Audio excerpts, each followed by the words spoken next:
Selamat pagi, Shalom. Shalom. Ya, pesan Tuhan buat kita adalah tetaplah berlari dalam lintasanmu ya. Berlari dalam lintasanmu. Diambil dari 1 Korintus 9 ayat yang ke-24, ini yang menjadi dasar firman Tuhan, menjadi dasar pesan Tuhan. Yaitu, tidak tahukah kamu bahwa dalam gelanggang pertandingan semua peserta turut berlari, tetapi bahwa hanya satu orang saja yang mendapat hadiah, karena itu larilah begitu rupa sehingga kamu memperolehnya. Saya tambahkan ayat yang ke-25, tiap-tiap orang yang turut mengambil bagian dalam pertandingan menguasai dirinya dalam segala hal. Mereka berbuat demikian untuk memperoleh suatu mahkota yang fana, tetapi kita untuk memperoleh suatu mahkota yang abadi. Ya, ini yang menjadi pesan Tuhan. Nah, kalau kita perhatikan surat-suratnya Paulus, ya baik itu surat yang dikirim kepada Timotius, surat kepada jemaat di Filipi, kepada jemaat di Korintus, kalau kita perhatikan punya kesamaan, yaitu apa? Paulus suka sekali bicara tentang pertandingan, ya kan? Dia suka sekali udah pertandingan, pasti dia ngomong tentang ada hadiah, ada mahkota gitu kan. Nah, jadi kenapa Paulus memakai gambaran tentang pertandingan? Karena orang-orang pada waktu itu di zamannya itu sangat familiar dengan yang namanya pertandingan dan yang namanya perlombaan, yang namanya atlet itu mereka sangat paham ya. Karena kalau dibaca di dalam sejarahnya bahwa pada masa itu pertandingan olahraga itu sangat sering diadakan dan merupakan bagian penting dari budaya Yunani Romawi ya. Nah, jadi itu yang membuat Paulus pikir kalau pakai istilah-istilah yang lain mungkin sulit untuk dimengerti. Tapi kalau pakai istilah pertandingan nih pasti orang udah paham banget. Karena pertandingan itu udah menjadi bagian dari kebudayaan pada waktu itu. Nah, apalagi untuk orang jemaat di Korintus ya. Orang-orang Korintus itu sangat familiar dengan yang kemarin Pak Ishak bilang juga ada yang namanya Isthmian Games ya, pertandingan Isthmian itu karena selalu diadakan di dekat kota Korintus 2 tahun sekali ya 2 tahun sekali. Nah, jadi itu sesuatu yang merupakan bagian dari kehidupan orang-orang Korintus pada waktu itu. Nah, lewat gambaran tentang pertandingan ini juga sebenarnya Paulus lagi ngomong gini. Bahwa kehidupan kita sebagai orang-orang percaya ya, dengan segala problem, dengan segala hal yang terjadi dalam seluruh perjalanan hidup kita sebagai orang-orang Kristen, orang-orang percaya itu digambarkan sebagai pertandingan. Karena gini, buat Paulus kenapa digambarkan ke pertandingan? Karena apapun persoalan, apapun yang kita hadapi dalam kehidupan kita harus punya satu target. Targetnya apa? Menang. Nah, Paulus gak pernah bilang bahwa persoalan yang dihadapi oleh orang-orang percaya, tantangan-tantangan yang dihadapi orang itu seperti kita masuk di dalam rumah pembantaian, bagaimana kita akan dibantai, dihukum, akhirnya mati. Enggak. Karena rumah pembantaian gak ada binatang yang masuk ke dalam pembantaian keluar masih hidup. Semuanya tujuannya satu, mati, binasa. Nah, oleh karena itu Paulus tuh selalu pakai istilah pertandingan. Karena apa? Setiap orang harus punya target. Setiap orang percaya punya target. Targetnya apa? Kudu menang. Karena orang gak mungkin, gue mau ikut pertandingan nih. Orang yang daftar untuk maraton nih, walaupun dia gak mampu, tujuannya sugan menang. Betul gak? Sugan sampai garis finish. Walaupun mungkin gak punya kemampuan, tapi targetnya gak mungkin. Gue mau ikut pertandingan, tujuan gue cuma satu. Gue pengen kalah, supaya orang tahu gue kalah. Enggak ada. Nah, jadi itulah saudara, kenapa Paulus selalu mengingatkan jemaat dengan surat-suratnya tentang sebuah pertandingan, tentang petinju, tentang atlet, tentang pelari, tentang mahkota. Nah, jadi lalu dikatakan bahwa kemarin juga sempat dijelaskan sama Pak Ishak bahwa ada mahkota yang kalau ikut pertandingan Isthmian itu ada mahkota dan mahkotanya terbuat dari daun. Untuk mahkota yang terbuat dari daun aja, orang yang ikut pertandingan di Isthmian itu larinya benar-benar serius. Mereka berlatih untuk ikut pertandingan Isthmian ini. mereka ikut, wah mereka disiplin, mereka pelajari peraturannya untuk ikut pertandingan ini. Padahal hadiahnya apa? Cuma mahkota terbuat dari daun, bukan mahkota dari emas. Tapi begitu seriusnya orang-orang untuk menghadapi pertandingan. Nah, Paulus bilang, terlebih-lebih kita orang-orang percaya yang akan mendapat mahkota abadi, harusnya apa? Juga serius, bahkan lebih serius dari orang-orang yang akan mendapatkan mahkota yang terbuat dari daun. Nah, dalam menghadapi perjalanan kehidupan kita sebagai orang percaya ya. Nah, di sini kan dikatakan di ayat yang ke-25, tiap-tiap orang, semua orang. Kalau kita punya anak, termasuk orang nggak? Termasuk orang. Mungkin anak kita masih kecil, tiap-tiap orang masuk dalam pertandingan yang masing-masing. Ya kan? Mungkin pertandingan yang mungkin tantangannya berbeda dengan orang-orang dewasa, dengan orang-orang yang udah cari uang, orang-orang yang dengan persoalan-persoalannya sendiri, yang udah menikah punya persoalan sendiri. Tapi orang-orang anak-anak yang masih kecil, masih pada muda pun juga punya pertandingannya sendiri. Ngalamin bully, ngalamin dimarahin guru, dimusuhin, ngalamin ujian. Itu adalah pertandingan yang harus dihadapi oleh tiap-tiap orang. Nah, makanya kemarin diingatkan bahwa tiap-tiap orang kita ini, siapapun, bahkan suami istri, punya tracknya masing-masing. Punya lintasannya masing-masing dengan segala macam tantangannya. Nah, pertandingan itu kan bicara tentang kehidupan ya. Ada air mata, ada pergumulan, ada kadang-kadang harus menghadapi proses berat, kadang-kadang harus menghadapi yang namanya kesukaran, bahaya dan lain-lain. Nah, itu tracknya kita. Track yang harus dihadapi. Kadang-kadang kita harus menghadapi sakit. Itu track kita. Track tiap orang. Jadi orang nggak ada yang bilang gini, kok gue ngalamin kayak gini ya? Padahal gue orangnya ini loh, rohani loh. Gue udah pelayanan. Gue apa aja gue disuruh sama pendeta gue ikut. Gue udah taat. Gue udah setia. Menurut kita, kok gue harus ngalamin yang namanya problem kayak begini? Saudara, masuk ke dalam sebuah lintasan pertandingan itu gak ada hubungannya sama level rohani kita. Mau serohani apapun juga, seintimnya kita sama Tuhan, kita tetap harus menghadapi yang namanya pertandingan. Setiap orang punya pertandingannya masing-masing. Nah, cuman bedanya orang-orang yang punya hubungan sama Tuhan, orang-orang yang sudah biasa taat, orang yang udah biasa setia sama Tuhan, itu pasti menghadapi situasi sulit punya respon yang lebih baik dengan orang-orang yang gak punya hubungan sama Tuhan. Cuman gitu doang. Tapi apakah mereka tidak masuk dalam pertandingan? Punya pertandingannya masing-masing. Punya lintasannya masing-masing. Mau serohani apapun juga. Kenapa, saudara? Kenapa tiap orang harus masuk dalam sebuah pertandingan dengan lintasan masing-masing? Karena tiap orang punya purpose-nya masing-masing. Itu. Tuhan pilih kita. Waktu sejak dalam kandungan ibu kita, bahkan sejauh sebelum dunia dijadikan, dengan satu punya purpose. Satu purpose orang dengan orang yang lain itu gak sama. Makanya pertandingannya pun juga gak sama. Jadi setiap orang punya purpose nih. Mungkin gak paham purpose-nya apa. Nah, masuklah dalam pertandingan. Masuklah di dalam jalur lintasan kita. Supaya apa? Supaya kita paham.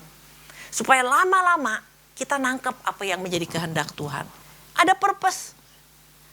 Nah, selain purpose apa? Kenapa kita dikatakan kita harus bertanggung jawab dengan lintasan kita? Kenapa kita harus tetap ada di jalurnya kita, di tracknya kita? Karena mungkin persoalannya sama, tapi kan latar belakangnya beda. Yang si ini nggak punya kepahitan, yang ini punya kepahitan. Udah itu aja udah beda. Yang itu dulu cuma berbuat dosa, yang ini terikat banget sama dosa. Itu aja udah beda ngadepinnya. Nah, jadi kenapa kita nggak bisa lihat, kok dia enak sih, kok gue nggak enak? Ya kita nggak pernah tahu latar belakang mereka, kehidupan rohani mereka, iman mereka, kita nggak pernah tahu. Oleh karena itu kan diingatkan, ya udah, apapun yang ada di depan kita, ini lintasannya kita, tracknya kita, ya udah, ini jatahnya kita. Dengan purpose kita. Yang Tuhan udah taruh yang mungkin kita nggak tahu. Yang Tuhan pikir melalui proses, melalui pertandingan ini, kita jadi nangkep, oh gue punya purpose yang dari Tuhan nih. Oh nangkep nih, ini purpose-nya Tuhan, tujuan Tuhan kenapa pilih saya selama ini, baru nangkep. Nah itu saudara. Nah kadang-kadang apa yang membuat hidup itu menjadi berat? Kenapa pertandingan yang kita hadapi kok jadi berat dibandingin orang lain? Karena mata kita fokusnya sama orang lain. Kok dia gitu sih? Kok gue lebih rohani, dia enggak? Kok gue lebih susah? Kok gue lebih lama? Kok gue lebih ini? Karena apa? Kenapa jadi berat? Karena fokusnya lihat orang lain. Nah jadi inilah saudara. Apakah bisa pakai wah dia cepat bener nih. Problemnya selesai. Mau pakai ikutin metodenya? Gak bisa. Bukan masalah metode. Tuhan gak pernah pakai metode-metode. Gak ada polanya. Karena Tuhan kalau nyembuhin orang sakit yang buta pun juga caranya beda-beda. Karena memang gak ada polanya. Nah, beberapa waktu yang lalu kan saya sempat bilang ada orang yang sakit kanker ya. Mungkin ada orang yang punya sakit kanker yang sama. Waktu itu kanker payudara. Mungkin payudaranya sama di belah kiri sama. Tapi apakah penyelesaiannya bisa sama? Apakah waktu mereka misalnya yang satu sembuh bahkan yang satu nggak sembuh? Bisa nggak? Bisa. Atau kan yang satu nggak pernah sampai diambil diambil payudaranya, yang satu diambil, kita nggak pernah tahu. Itu tracknya mereka, track masing-masing. Nah, seperti yang waktu itu kanker payudara, kok sembuh dia? Padahal belum jadi anak Tuhan, belum bertobat, belum dalam Tuhan. Kok terima mujizat? Kita nggak pernah tahu. Itu tracknya dia. Kenapa kok gue nih sampai harus ngalamin, sampai udah diangkat payudaranya aja gue masih harus ngalamin kayak gini-gini? Itu tracknya dia.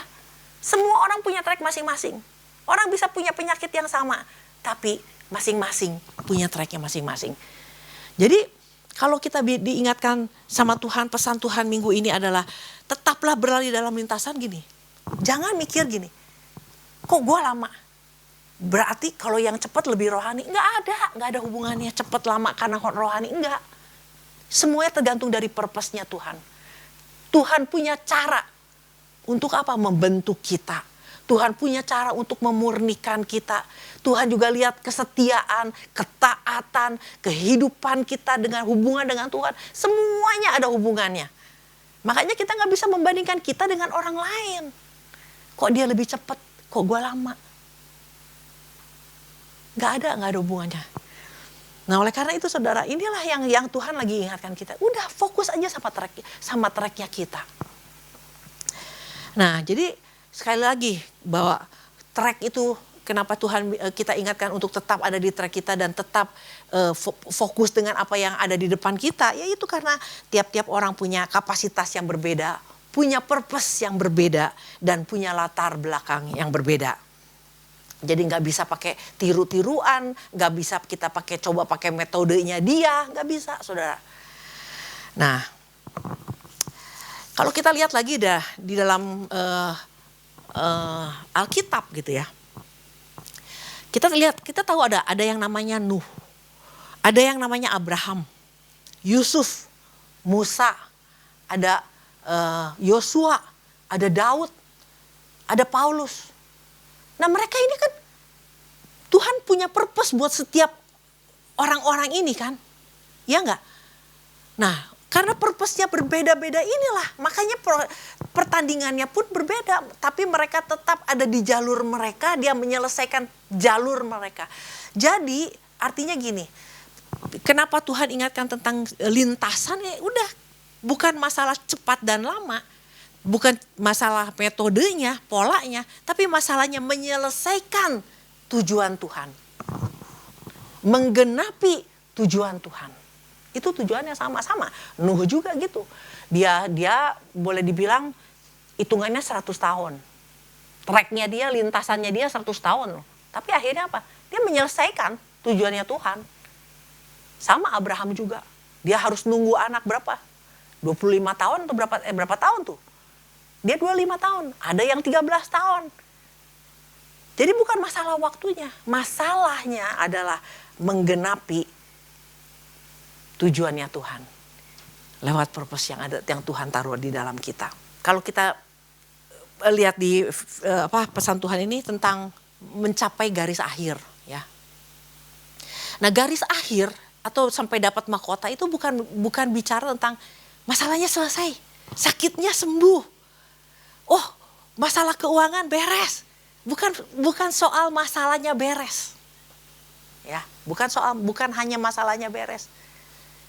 Dapat sesuatu enggak? Jadi pinter enggak? Itu yang penting. Kenapa kalau kita nggak jadi pinter, ya, masalahnya gini. Kan hidup kita kan masih panjang. Mungkin persoalan kita baru persoalan yang A. Beres nih. Wah, kita happy, kita bahagia. Wah, luar biasa. Kita bersaksi nih. Nah, apakah setelah masalah beres kita nggak dapat masalah baru? Ada pasti masalah yang akan datang lagi. Yang mungkin jauh lebih besar. Nah, kalau kita dapat sesuatu, kalau kita cuman bahagia, cuman euforia, nggak belajar apa-apa. Nah, masalah yang baru mampu nggak ngadepinnya? Tapi kalau kita belajar sesuatu nih, maksud Tuhan apa ya? Tuhan mau saya apa nih lewat persoalan ini? Nah, ketika menghadapi masalah yang baru lagi, kita jadi, wah, ngertilah, Tuhan tuh selama ini nggak pernah ninggalin saya kok. Selama ini Tuhan menyertai saya kok. Nah, ada pelajaran-pelajaran yang kita dapat. Nah, begitu selesai lagi, ada lagi masalah yang baru. Makin lama kita makin jadi orang-orang yang pinter. Nah, kalau ternyata ayat 25 ini ya, tiap-tiap orang yang turut mengambil dalam pertandingan menguasai dirinya dalam segala hal. Mereka berbuat demikian untuk memperoleh suatu mahkota yang fana, tetapi kita untuk memperoleh suatu mahkota yang abadi.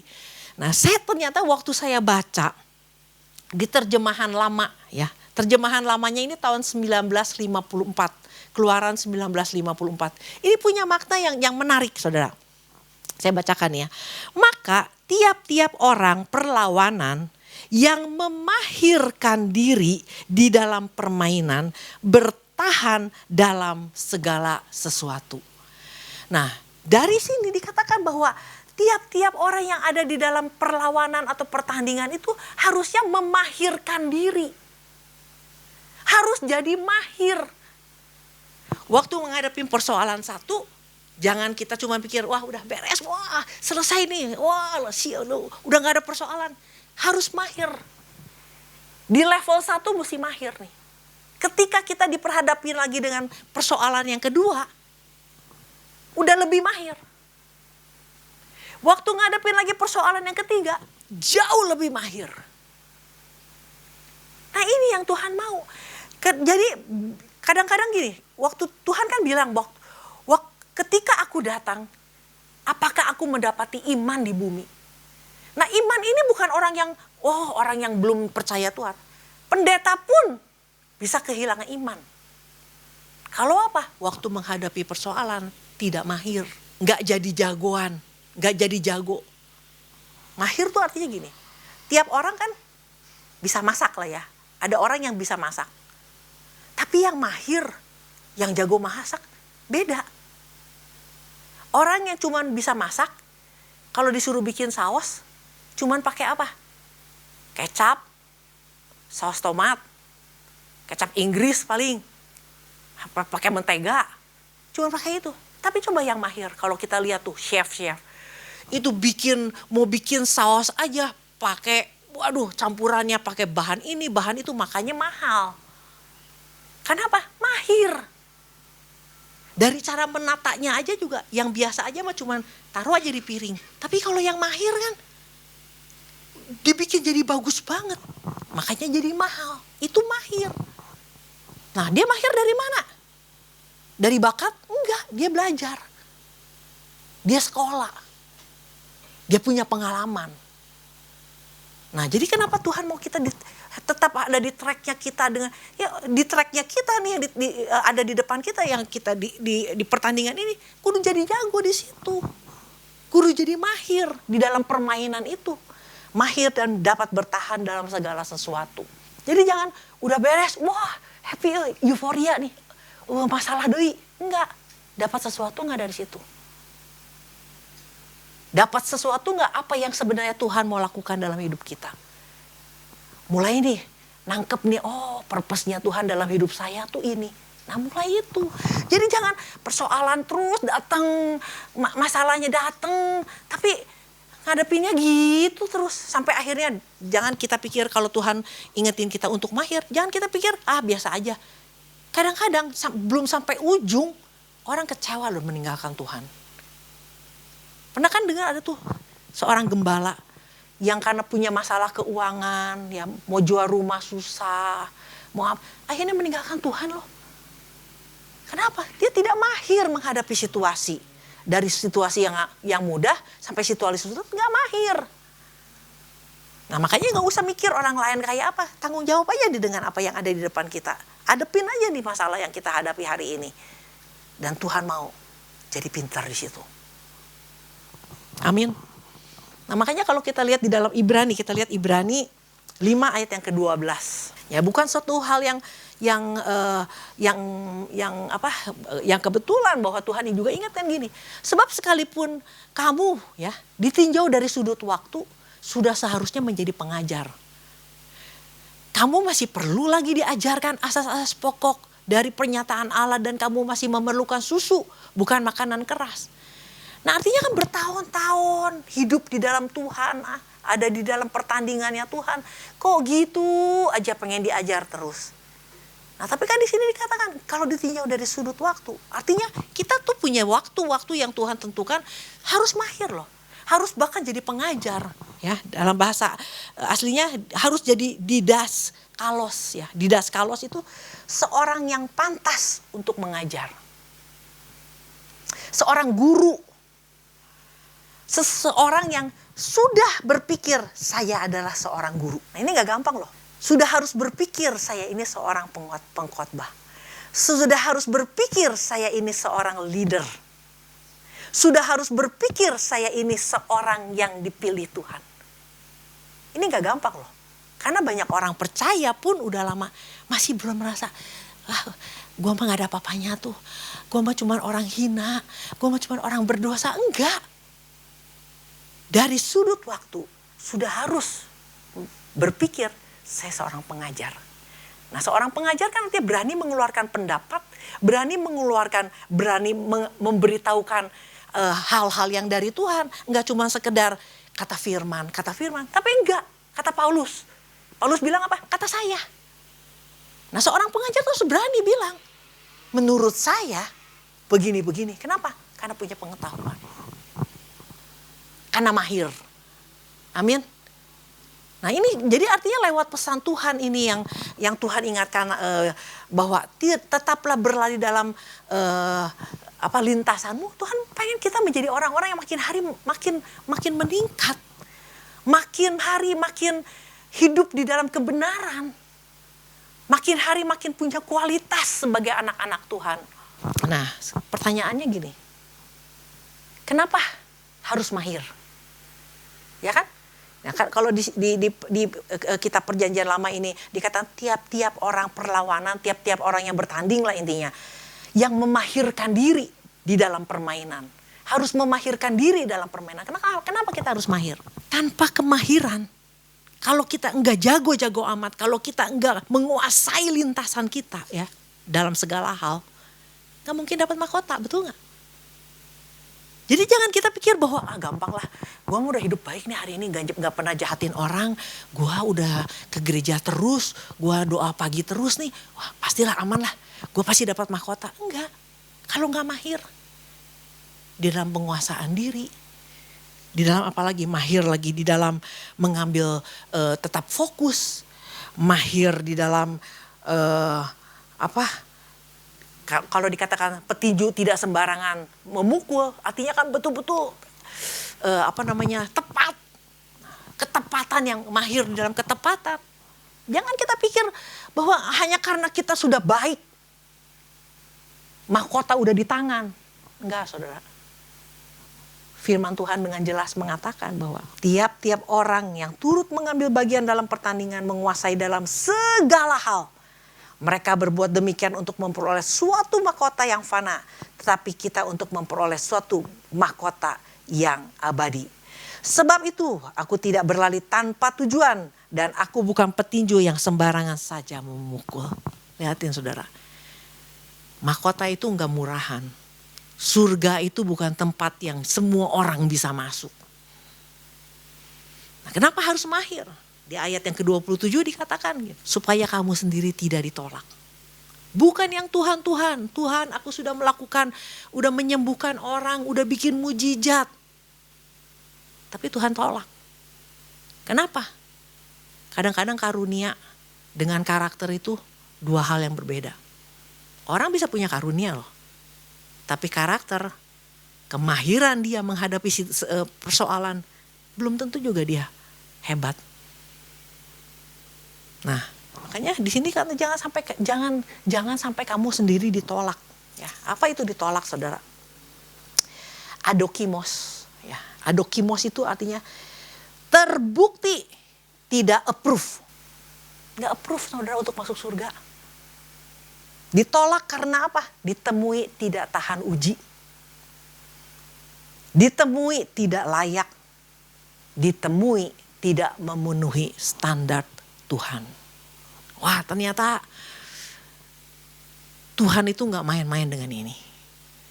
Makanya gini, jadi makanya udah, kalau kita dapat lintasan nih, kalau kita saat ini ada di pertandingan kita nih hari ini, apapun persoalannya, apapun tantangannya, apapun pergumulan, apapun kesukaran, kesulitan, apapun bahaya yang sedang dihadapi, udah fokus di situ. Lakukan sesuai firman Tuhan. Setia sama Tuhan. Tetap punya hubungan dengan Tuhan. Kapan nih? Wah, udah setia nih. Kok lama? Udah gak usah pikirin lamanya. Yang penting kita tahu tujuan Tuhan. Penggenapan itu Tuhan yang nentuin. Nah, makanya waktu kita betul-betul ada di lintasan dan kita fokus di situ, lama-lama kita akan jadi orang-orang yang mahir. Jago menghadapi situasi. Enggak cepet nanya, kok Tuhan gak ada sih? Kok Tuhan gak peduli? Aduh, perkataan itu udah seharusnya gak akan yang keluar dari mulut orang-orang mahir. Kok Tuhan gak adil? Kok Tuhan begini? Kok Tuhan... Aduh, saudara, kalau orang mahir udah gak mungkin keluar dari mulutnya kata-kata seperti itu. Kok dia disembuhin? Kok gue gak disembuhin? Gak ada. Karena orang mahir adalah orang-orang yang punya hubungan sama Tuhan. Amin. Nah, jadi seperti yang minggu lalu di pesan Tuhan tentang murid-murid Yesus yang ada di dalam badai. Waktu dikatakan bahwa begitu Yesus masuk ke dalam perahu, badainya hilang. Setelah saya pikir, saya renungkan, kalau begitu sih enak banget ya jadi orang Kristen. Ada badai, ada persoalan, Yesus datang, badai hilang. Buktinya, ya Van ya. Buktinya kagak. Kita tetap di dalam Tuhan. Badai tetap ada nggak? Ada. Jadi persoalannya gini, buat saya badai itu bukan keadaan. Badai itu ada di sini, di hati kita. Kalau ada Yesus di sini, mau persoalannya masih ada, kita tenang kok. Kita nggak panik. Kita yakin bersama dengan Yesus. Meskipun gunung-gunung tak berpindah, tetap percaya ada Yesus. Jadi bukan masalah badai itu bukan masalah situasi yang dihadapi. Bukan masalah persoalan-persoalannya. Ada Yesus, masalahnya hilang. Enggak. Percaya sama saya. Enggak selesai. Tapi kalau ada Yesus di sini. Tadinya kita panik, tadinya kita takut, tadinya kita khawatir. Tapi ada Yesus di sini. Kita membangun hubungan sama Yesus. Tetap percaya. Kita aman. Kita berjalan sama Tuhan kok. Nah, oleh karena itu saudara, mari kita saudara. Setiap orang punya pertandingan, termasuk saya, termasuk kita semua. Dari yang muda sampai yang tua. Udah, mahirkan hidup kita di situ. Di lintasan kita jadi mahir. Tanya sama Tuhan, Tuhan maksudnya apa nih? Kenapa begini? Saya harus berbuat apa? Setelah persoalan saya selesai, saya harus jadi apa? Tuhan mau saya jadi apa? Nah, itulah saudara. Makin hari kita akan mulai menemukan purpose Tuhan. Kita mulai menemukan jalan Tuhan. Kita mulai menemukan tujuan Tuhan dalam hidup kita. Oleh karena itu biarlah kita belajar semua dari pesan Tuhan ini. Tuhan mau kita menjadi orang-orang yang luar biasa. Di dalam iman, di dalam percaya kita sama Tuhan, di dalam menghadapi situasi. Demikian firman Tuhan berkati.